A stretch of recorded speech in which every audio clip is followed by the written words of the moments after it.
Hello friends, સ્વાગત છે તમારું મારી ગુજરાતી રસોઈ ટિપ્સ ચેનલમાં। તો આજે આપણે બનાવીશું બટાકાનો નવો નાસ્તો। તો આ નાસ્તો ઘરે તમે ખૂબ ઓછા સમયની અંદર બનાવી શકો છો અને ખાવામાં તો એકદમ સુપર ટેસ્ટી લાગતો હોય છે। તો ચાલો આપણે બનાવવાનું શરૂ કરીએ। તો બટાકાનો નવો નાસ્તો બનાવવા માટે સૌથી પહેલાં મેં અહીંયા 2 બાફેલા બટાકા લીધા છે। તો હવે આપણે નાસ્તાનો મસાલો બનાવીશું। તો નાસ્તાનો મસાલો બનાવવા માટે મેં અહીંયા એક પેન રાખ્યું છે। તેની અંદર સૌથી પહેલાં આપણે 3 ચમચી જેટલું તેલ ઉમેરીશું। તો તેલ આપણું અહીંયા ગરમ થઈ ગયું છે। તો હવે આપણે તેની અંદર 2 થી 3 ચમચી જેટલા સિંગદાણાને ફ્રાય કરી લઈશું। તો સૌથી પહેલાં આપણે સિંગદાણાને ફ્રાય કરી લેવાના છે। તો સિંગદાણા આપણા ફ્રાય થઈ ગયા છે। તો હવે આપણે સિંગદાણાને પેનની અંદર થોડા સાઈડ પર રાખી લઈશું। નાની અડધી ચમચી રાઈ ઉમેરીશું। નાની અડધી ચમચી જીરું ઉમેરીશું। મીઠા લીમડાના પાન ઉમેરીશું। 2 ચપટી જેટલી હિંગ ઉમેરીશું। સાથે જ લાંબી સાઈઝમાં કટ કરેલી ડુંગળી ઉમેરીશું।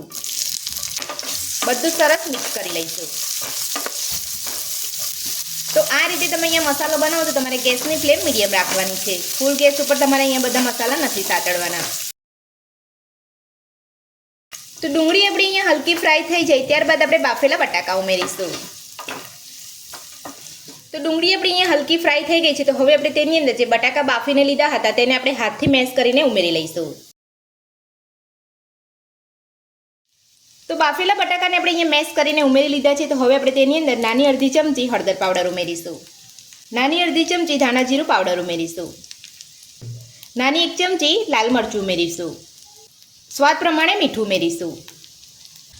1 ચમચી ખાંડ ઉમેરીશું। નાની અડધી ચમચી જેટલો આમચૂર પાવડર ઉમેરીશું। તો બધા જ મસાલા આપણે અહીંયા ઉમેરી લીધા છે। તો હવે આપણે બધું મિક્સ કરી લઈશું।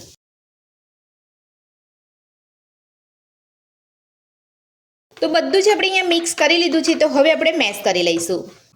તો સિંગદાણાનો અહીંયા થોડો ભૂકો થાય તે રીતે તમારે અહીંયા મેશ કરવાનો છે। તો મેશ થયેલા સિંગદાણાનો આપણો સ્વાદ એકદમ નાસ્તાની અંદર સરસ લાગશે।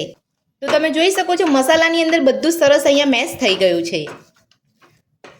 તો હવે આપણે તેની અંદર ઝીણા સમારેલા લીલા ધાણા ઉમેરીશું।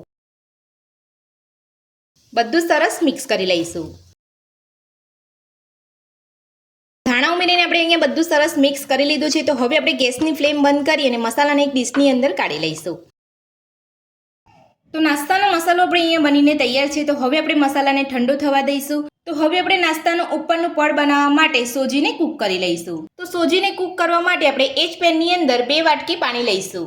તો 2 વાટકી પાણી ઉમેરીશું। તો આ રીતે તમે નાસ્તો બનાવો છો ત્યારે તમારે અહીંયા ધ્યાન રાખવાનું છે કે જે વાટકીના માપથી તમે અહીંયા સોજી લો છો તે જ વાટકીના માપથી તમારે અહીંયા 2 વાટકી પાણી લેવાનું છે। તો હવે આપણે પાણીને ગરમ થવા દઈશું। તો પાણી આપણું અહીંયા ગરમ થઈ ગયું છે। તો હવે આપણે તેની અંદર 1 ચમચી ઘી ઉમેરીશું। તો 1 ચમચી ઘી ઉમેરી લીધા પછી હવે આપણે તેની અંદર સ્વાદ પ્રમાણે મીઠું ઉમેરીશું। ગેસની ફ્લેમ આપણે મીડિયમ કરી દઈશું। તો ગેસની મીડિયમ ફ્લેમ કરી દીધા પછી હવે આપણે તેની અંદર 1 વાટકી સોજી ઉમેરીશું। તો આપણે 2 વાટકી પાણી લીધું છે અને આપણે અહીંયા 1 વાટકી સોજી લીધો છે। તો આ રીતનું તમારે માપ સેટ કરવાનું છે। તો હવે આપણે બધું સરસ મિક્સ કરી લઈશું અને સોજીને કૂક કરી લઈશું। તો ગેસની ફૂલ ફ્લેમ પર આપણે અહીંયા સોજીને કૂક નથી કરવાનો। જો તમે અહીંયા ગેસની ફૂલ ફ્લેમ પર સોજીને કૂક કરશો તો તમારો સોજીમાંથી પાણી અહીંયા જલ્દી બળી જશે અને તમારો સોજી બરાબર કૂક નહીં થાય। તો બધું મિક્સ કરતા જઈએ અને આપણે સોજીને કૂક કરી લઈશું।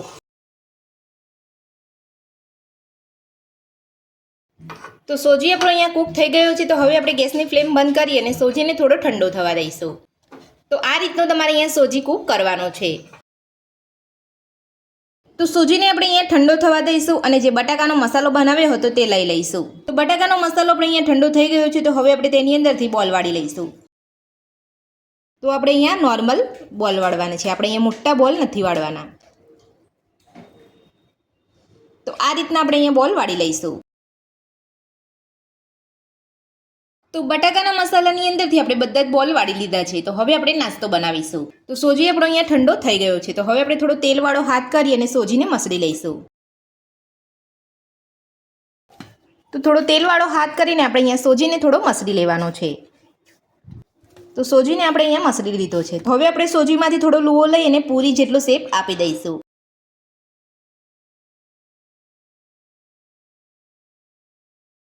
તો આ રીતે આપણે અહીંયા સોજીની પૂરી બનાવી લેવાની છે। અને પૂરી આપણે અહીંયા વધારે પડતી પતલી નથી રાખવાની. તમે જોઈ શકો છો મેં અહીંયા જાડી પૂરી રાખી છે. તો હવે આપણે તેની અંદર આપણે મસાલાનો બોલ લઈ લઈશું અને ચારે બાજુથી આપણે કવર કરી લઈશું.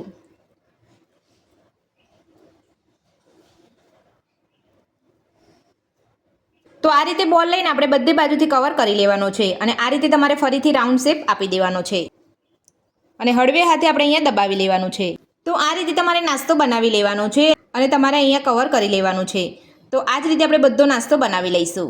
તો મસાલો ભરીને આપણે અહીંયા બધું જ નાસ્તો બનાવી લીધો છે. તો હવે આપણે નાસ્તાને ફ્રાય કરી લઈશું. તો નાસ્તાને ફ્રાય કરવા માટે 2 ચમચી જેટલું તેલ ઉમેરીશું. તેલને ગરમ થવા દઈશું. તો તેલ આપણું અહીંયા ગરમ થઈ ગયું છે. તો આ રીતના આપણે અહીંયા ઓછા તેલની અંદર જ નાસ્તાને ફ્રાય કરીશું.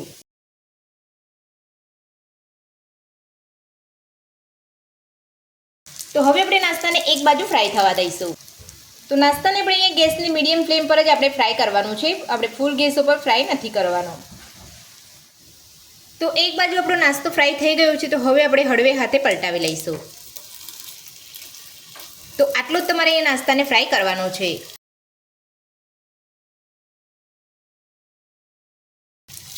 તો તમે જોઈ શકો છો આપણા નાસ્તાનો કલર એકદમ સરસ આવ્યો છે. તો આ જ રીતે આપણે બીજી બાજુ પણ નાસ્તાને ફ્રાય કરી લઈશું.